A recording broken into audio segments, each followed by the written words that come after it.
بسم اللہ الرحمن الرحیم۔ السلام علیکم۔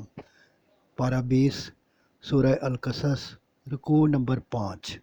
فرمایا کہ ہم نے لوگوں کی ہدایت کے لیے موسیٰ علیہ السلام کو تورات عطا کی تو آپ وہاں موجود نہ تھے، اسی طرح آپ مدین والوں میں بھی نہ تھے اور نہ ہی طور پر تھے۔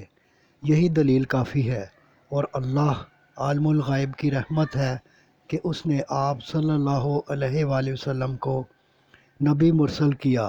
وحی سے آپ صلی اللہ علیہ وآلہ وسلم پر ان باتوں کا نزول فرمایا کہ آپ اس قدر تفصیل اور صحت کے ساتھ تمام انبیاء کے واقعات بیان کر رہے ہیں جو آپ صلی اللہ علیہ وآلہ وسلم سے بہت پہلے مبعوث ہوئے تھے۔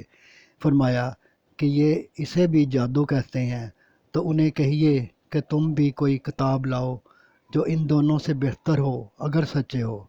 اور جب وہ ایسا نہ کر سکیں تو آپ صلی اللہ علیہ وآلہ وسلم جان جائیں کہ یہ لوگ اپنی خواہشات پر چلتے ہیں، اور اس بات سے بڑی گمراہی کوئی نہیں۔ رکوع نمبر 6۔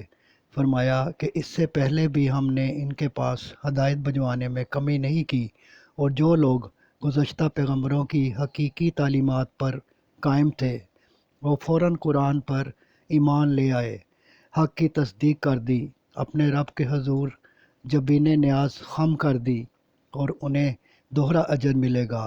اور اللہ جسے ہدایت کا اہل سمجھتا ہے اسے ہدایت سے ہمکنار کرتا ہے۔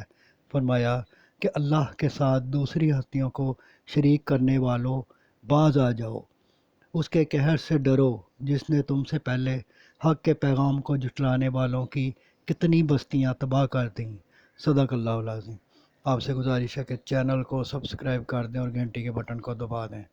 دعا ہے کہ اللہ تعالیٰ آپ کو صحت و تندرستی والی زندگی عطا فرمائے۔ آمین آمین آمین یا رب العالمین۔